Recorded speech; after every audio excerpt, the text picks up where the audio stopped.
क्या भारत पर 25% टैरिफ लगाकर अमेरिका ने नया ट्रेड वॉर छेड़ दिया है? क्या ट्रंप की धमकी आने वाले दिनों में भारत के लिए बड़ा आर्थिक झटका बन सकती है?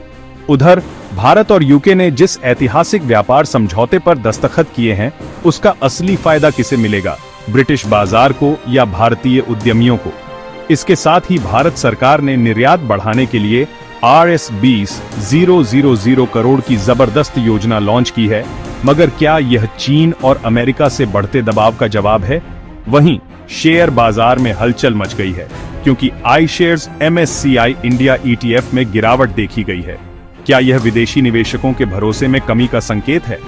दूसरी ओर भारत और चीन के बीच हाल के तनावों के बावजूद रिश्तों में अचानक आई नरमी कई सवाल खड़े कर रही है। क्या अमेरिका से बिगड़ते रिश्ते के बीच भारत अब चीन से दूरी घटाने की कोशिश कर रहा है? और रूस के साथ भारत ने एक बार फिर रक्षा सहयोग को नई मजबूती दी है।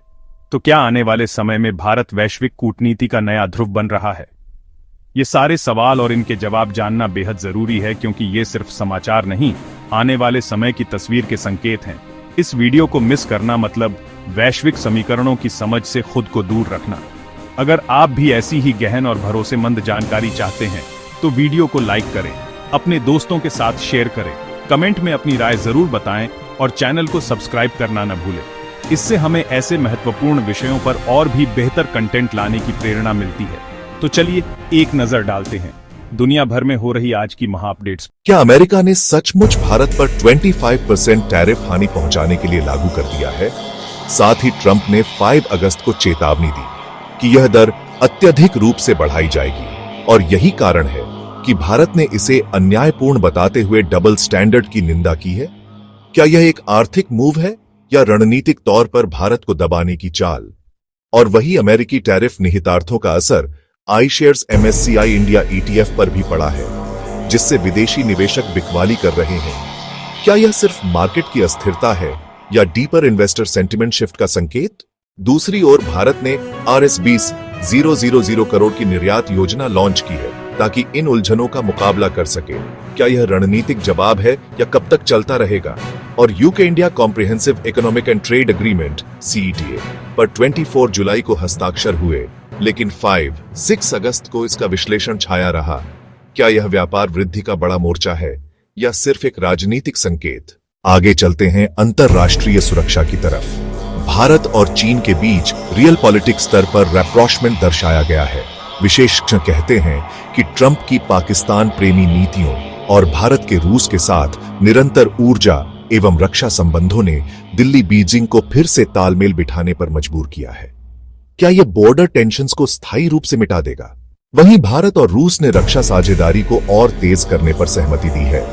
रॉयटर्स रिपोर्ट के अनुसार दोनों देशों ने S-400 missile system, Su-30 upgrade और इससे जुड़े क्रिटिकल हार्डवेयर पर बातचीत फिर से शुरू की है।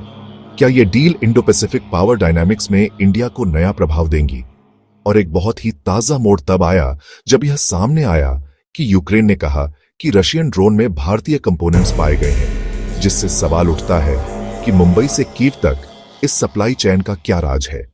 इस बीच भारत ने अपने सबसे बड़े तेल शोधन संयंत्रों से अमेरिका और मध्य पूर्व के क्रूड इंपोर्ट्स बढ़ाए, जब रूस से तेल खरीद पर US प्रतिबंधों का दबाव बढ़ा। क्या यह ऊर्जा सुरक्षा में नीति का शिफ्टिंग सिग्नल है? और चीन और इंडिया के बॉर्डर डी-एस्केलेशन प्रयासों, डायरेक्ट फ्लाइट्स को पुनः शुरू करने और SCO में साझा रोडमैप तैयार करने जैसे कदमों से यह स्पष्ट होता है कि नए समय में भारत ग्लोबली स्ट्रैटेजिक इक्विलिब्रियम को पुनः खींचने में लगा है। लेकिन कहानी यहीं खत्म नहीं होती। जैसे ही अमेरिका के प्रतिबंधों ने चीन की अर्थव्यवस्था की नसों पर चोट की, बीजिंग ने एक बेहद खतरनाक चाल चली। चीन की सेना ने फिलीपींस के साउथ चाइना सी में अमेरिकी गश्ती ड्रोन को चेतावनी देते हुए पास से मिसाइल रेडार लॉक कर दिया। दूसरी ओर ताइवान के राष्ट्रपति ले चिंगटे ने साफ तौर पर कहा कि अगर चीन हमला करता है तो हम पूरे राष्ट्र को टोटल रेजिस्टेंस मोड में ले जाएंगे। इसी बीच जापान के रक्षा मंत्रालय ने खुलासा किया है कि रूस और चीन की युद्धपोतों ने एक साथ उसके समुद्री क्षेत्र के पास अभ्यास किया। और यही नहीं, उत्तर कोरिया ने भी जापान की ओर एक नया स्पाई सैटेलाइट लॉन्च करने की तैयारी पूरी कर ली है। और जब सारी निगाहें पूर्वी एशिया पर थीं, तभी यूक्रेन में रूस ने एक और बड़ा हमला किया। रूसी एयर स्ट्राइक ने कार्किव के शहर को निशाना बनाया और यूक्रेनी सेना ने पलटवार में क्राइमिया के क्रीमियन ब्रिज पर फिर एक बार हमला किया। लेकिन यह युद्ध अब केवल रूस यूक्रेन तक सीमित नहीं रहा। अमेरिका ने अब तक का सबसे बड़ा air defence system NASAMS-3 Ukraine को सौंपा है। और अब चलते हैं मध्य पूर्व की ओर, जहां ईरान और इजराइल के बीच तनाव नई ऊंचाई पर है। यूरोप की ओर बढ़ते हैं, जहां फ्रांस में राष्ट्रपति मैक्रों पर एक बड़ा राजनीतिक संकट मंडरा रहा है। ताजा चुनावी नतीजों में चरमपंथी पार्टी को भारी बढ़त मिली है। वहीं जर्मनी ने भी एक चौंकाने वाली घोषणा की। 2026 से पहले वो अपने सभी परमाणु संयंत्रों को फिर से सक्रिय करेगा। अफ्रीका में भी स्थिति विस्फोटक होती जा रही है। नाइजर, माली और बुर्किना फासो ने मिलकर एक नया सैन्य गठबंधन बनाया है। इसराइल से लेकर यूक्रेन, चीन से लेकर अफ्रीका तक पूरी दुनिया जैसे किसी अदृश्य धागे से बंधी हुई है। अब सवाल यह है कि क्या ये सारी घटनाएं सिर्फ संयोग हैं या किसी बहुत बड़े वैश्विक खेल का हिस्सा, जहां हर खिलाड़ी अपने पत्ते धीरे धीरे खोल रहा है। लेकिन खेल का अंतिम दांव कौन चलने वाला है? अब आते हैं भारत की आर्थिक मोर्चों की ओर, जहां निर्यात बढ़ाने के लिए सरकार ने रणनीतिक कदम के तौर पर RS-20,000 करोड़ की एक्सपोर्ट प्रमोशन मिशन की घोषणा की है। बीते दिनों इस योजना में MSMEs को आसान क्रेडिट, नॉन टैरिफ बाधाओं को दूर करने की सुविधा और वैश्विक नेटवर्क के विस्तार का प्रावधान किया गया है। सवाल उठता है कि क्या यह योजना US द्वारा लागू किए गए 25% टैरिफ संकट से प्रभावी ढंग से निपटने के लिए तैयार की गई है, या यह सिर्फ एक प्रतीकात्मक आर्थिक जवाब है। इसके साथ ही विदेशी मुद्रा बाजार में अचानक गिरावट से भारतीय रुपया लगभग RS-87 89 प्रति डॉलर तक गिर गया था, जिसे RBI की सख्त हस्तक्षेप के बाद रोक पाया गया। क्या यह दिखाता है कि निवेशकों के बीच भरोसे में गहरी दरार पड़ गई है, या यह सिर्फ अस्थायी उतार चढ़ाव है?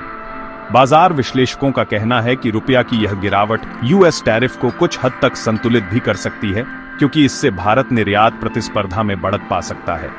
लेकिन क्या यह दीर्घकालीन स्थिरता की समयबद्ध रणनीति में समाहित है?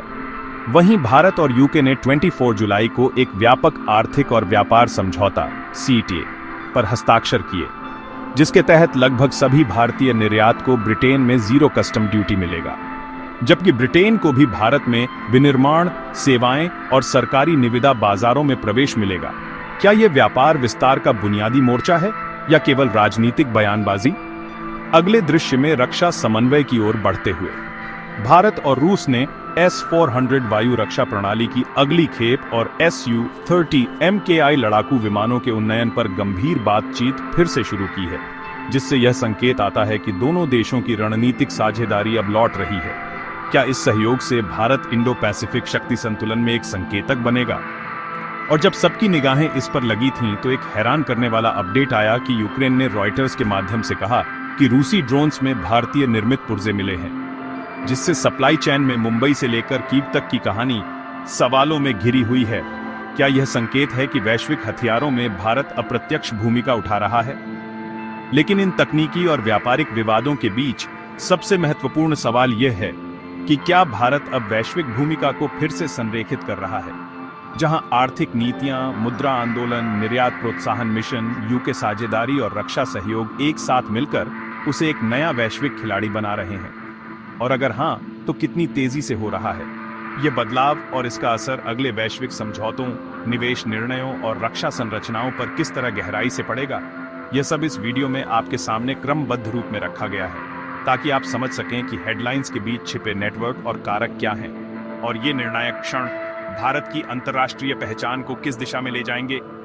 अगर आपको ये अंतर्राष्ट्रीय खबरें जरा भी चौंकाने वाली लगी हों, तो वीडियो को लाइक जरूर करें, अपनी राय कमेंट में लिखें, और ऐसी ही सनसनीखेज अपडेट्स के लिए चैनल को अभी सब्सक्राइब करें, ताकि अगली बड़ी स्टोरी आपसे कभी मिस न हो।